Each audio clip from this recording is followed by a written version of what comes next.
Hello everybody, my name is Trina Blair and I'm the CEO of FD Global Connections here in Australia. This webinar, Scaling Up in Turbulent Times, is a webinar that I've been running for clients and other businesses here in Australia as they've been scaling internationally.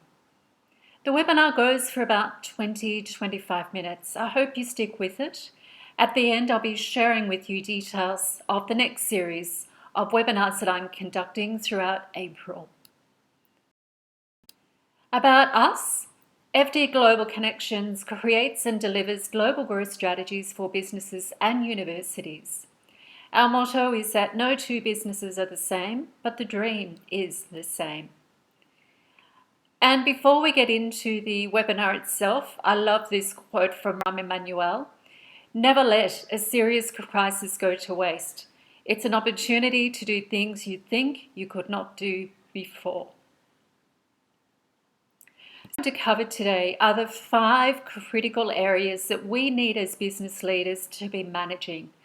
It's the 5 areas of business risk. And I'm going to overlay this with my experience of working with businesses as we go through these very challenging times with COVID-19. The 5 areas are 1, strategic risk, 2, financial risk, 3, operational risk, 4, employee risk, and 5, reputational risk. So let's explore each of these in a little bit more detail. First of all, strategic risk. Strategic risk actually constitutes a number of different areas. But before I get into that, this is a risk matrix that every business should be using, or something similar. It is available to download for free, and the link is there. But essentially what you do is, against those 5 risks that I've just identified, you brainstorm each of those into this matrix. And then you classify each risk, and then you put mitigants against each of those. This is vitally important at the moment as we navigate through some of the most turbulent times that we've ever experienced as business leaders. Strategic risk involves these 4 key areas. The first one is around scenario planning. And what I'm recommending for businesses is to do a 3, 6, 9, 12-month scenario plan around their financials. It's vitally important to put in place the data points that you're going to be tracking and making sure that you get the reporting that you require in really important timeframes to be able to deliver that message. Also, identify the worst case scenario and the triggers that are going to help you decide if you're moving down that path. For your global markets, obviously make sure you do your HQ, your head office, but then make sure you do your scenario planning for each of the markets that you operate with and overlay HQ into that. It's important that you get a global perspective. A sustainable business model innovation really comes from what we're seeing at the moment with so many businesses pivoting, which has been quite amazing to see. And what they've done is they've identified assets in their business that they've got that they can pivot to support the community, their businesses, and new business models. So innovating your business model by looking at your assets is a remarkable creative opportunity for many businesses. You need to adapt your marketing strategies. You need to increase digitalization of your services. Obviously, working from home is critical for everybody to learn at the moment, so you need to adopt that. You need to be agile, and you need to ensure that you're testing all of those new processes. The next element is crisis management. And by now, you should have your crisis management team in place. It's such a vitally important aspect of managing through this crisis. Your board must be engaged. You need to establish your crisis management team and make sure they're giving board updates and that they're reporting those all-important triggers and data points. You also need to ensure that you are having regular briefings with your clients and your suppliers. There is mutual support required in these times. And so making sure that you're engaging, that you're collaborating is critical for the ongoing success and viability of your business. Another area which often businesses don't look at is their key person risk. I think this should be done at any time of the year for any business, but particularly comes into the fore during a crisis. What is key person risk? It's where each critical role in the business has been identified. We look at who is in those roles. It'll be the CEO, for an example. And should the CEO either get sick or something happen to that person, who is going to take on that position? This is vitally important during a crisis. You must have this assessment in place. As I say, it is important at any time of the year to have a key person risk matrix organised. And by the way, don't forget, if it is your CFO or a CFO, any senior officer in your business, also rely on board members to be able to step into those roles. They're very experienced and undoubtedly have critical skills and experience that you can rely on for those roles. So key person risk is a fourth major element of strategic risk. The next one is around financial risk, and I'm going to touch briefly on 4 areas here. Number 1, you've all heard it, cash is king. You need to understand your burn rate and making sure that you review every line item in your P&L. You'll be surprised, I'm sure, about what you are spending your money on, your hard-earned cash. Particularly if you've been in business for a number of years, it's amazing what can get away with, what runs away from us. You can also look at renegotiating. For example, your freight rental, your freight rates, for example, your rentals on your property, loans with banks, and subscriptions. In my own business, which I've had for 6 years, I have subscriptions which I have been paying quite blindly for the last 6 years. And when I really look at those updates that I'm receiving, are they relevant now as what they were back then? Not really. So unfortunately, I've had to cancel some of those, but that is saving me cash in the business. That's what we need to be doing. Transfer pricing, particularly for businesses that have gone global, is vitally important to look at. And I do recommend Australian businesses reach out to the ATO to get their ruling on adverse economic condition. Again, I'll repeat that. Reach out to the ATO on whether they've got a ruling around an adverse economic condition. If there is, and I'll be very surprised if there isn't, then there are tax benefits for those companies with a transfer pricing regime. I'd also recommend that you reach out to your accountant to understand that more in detail. Customers. Clearly, customers are under financial pressure as well. It's really important to protect those existing customers. We all know that the return on investment on existing customers is less than that on new customers. So with your existing customers, look at your portfolio. Are there solutions in your business that you can now offer those customers which weren't perhaps right for them 6 to 12 months ago, but they may be right for them now? So be really focused on the depth of the products that you have right across your customer base. And lastly, investors. A lot of businesses were in the middle and continue to be in the middle of raising capital. There are also clients and other businesses that I know of that are not in this phase. So bear with me just for a minute for those who are in a capital raise. The 3 C's of financial risk for investors: communicate, communicate, communicate. You've got to keep them updated with what's happening in your business. Act responsibly. Hope is not a strategy. Act responsibly with their money and make sure that the steps that you are taking are steps that you can look back on and your investor will say they did the right thing And yes, I'm prepared to invest in them again at the next stage. So keep your investors updated and act responsibly.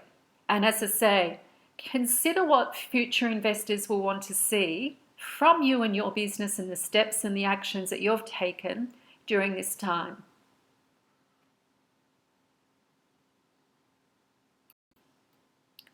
Operational risk was the third element.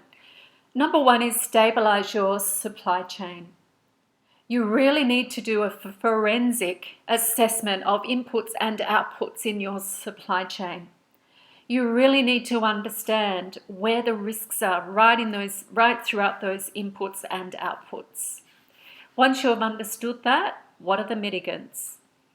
If there are suppliers in your supply chain that are at risk, and I dare say that there will be many, what is your backup plan?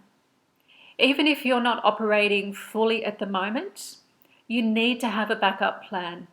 Another supplier who can step into that space for you, and then look again at even a second level supplier for that aspect of your supply chain.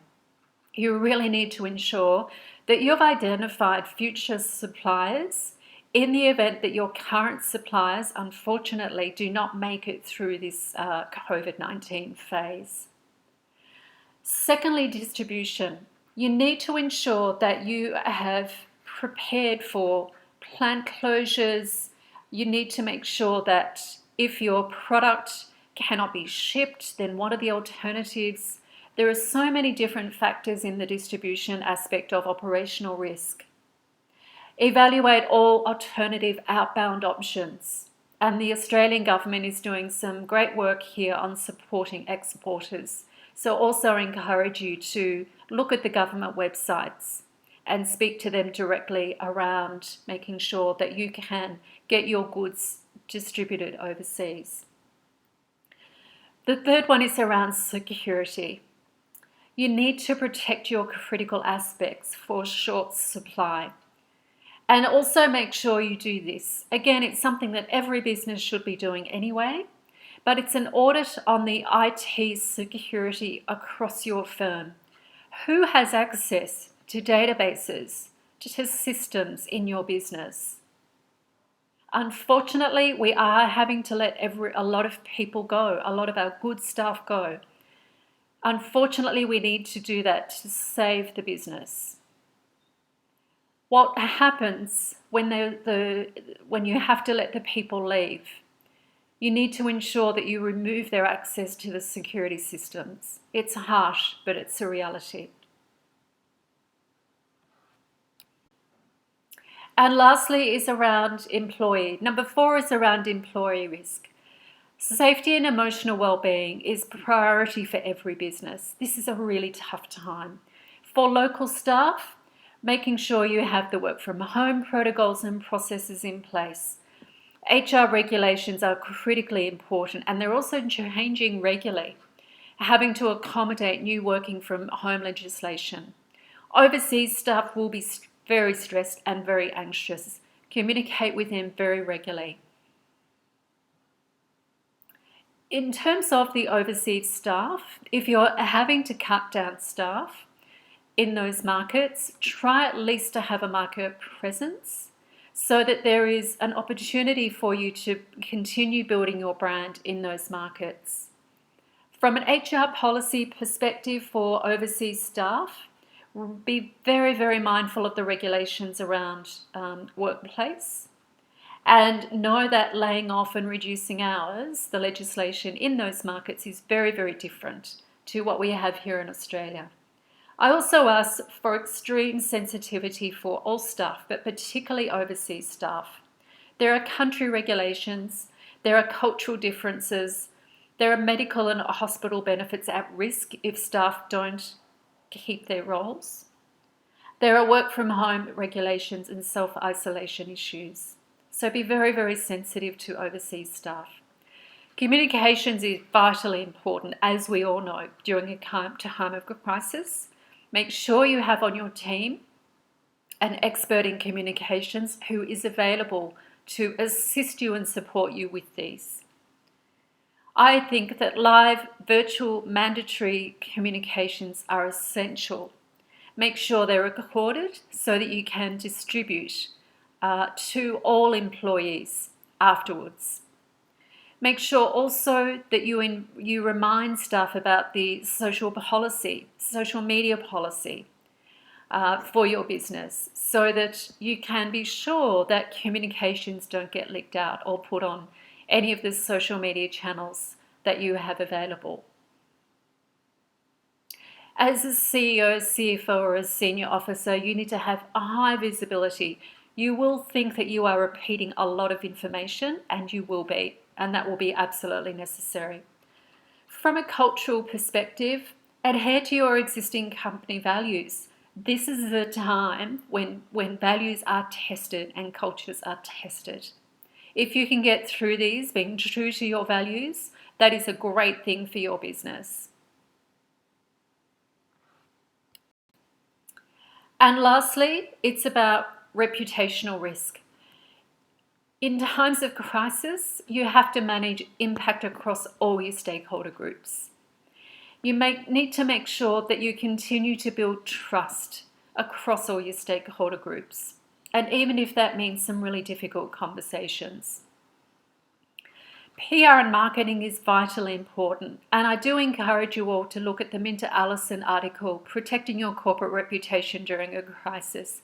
Even though it's written for a corporate, it's actually very applicable to any size business. Make sure that you adhere to all the legal issues. This is a very agile space at the moment. There are many changes happening, particularly from a workplace perspective. So you have to be on top of those. And also from a reputational risk, this is also an opportunity to do some big picture innovation. You know, those projects that you haven't had a chance to get to, that you've had a great idea in terms of extending your business or going into a new business model, you just haven't had an opportunity to do that. If you do have capacity, and I know in my business I do have some capacity to start really implementing those projects that I've been wanting to get to for some time, but I simply haven't had time. So I'm now getting onto those, and I know that at the end of this, my business will actually be in a really strong position to move forward. So they're the 5 risks across your business that I believe we all should be looking at. As again, strategic risk, financial risk, operational risk, employee risk, and reputational risk. I wish you luck in looking at all of those. I also want to share with you the next series in this Scaling During Turbulent Times webinar series. We've just completed March and we're about to jump into April. And what we are now doing is a spotlight on 3 separate markets: the US, Singapore, and the UK. On the 14th of April, as an example, I will be bringing in 3 of my business partners out of the US onto a webinar. They are business leaders themselves. They support foreign companies from launching into the US. They're going to share what is happening on the ground with business. They will also share with you what's going on with investors, if you're looking for investors and activity there, and also the advice that they're giving the other companies that they support who are scaling into the US.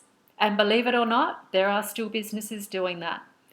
All the details are there. Go to FD Global Eventbrite location and you'll see the details for Singapore and the UK as well. I hope to see you all there. If you do have any follow-up questions, you can contact me at our website or subscribe to us. You can email me at inquiry@fdglobal.com.au. You can follow us on Twitter, or you can go into LinkedIn into our company group, which is FD Global Connections. And lastly, I want to thank you for joining today. I hope you've found this a very useful webinar, and that you're able to apply those business risk matrices and resources to your business. I wish you luck. But before I go, I wanted to pass on this message.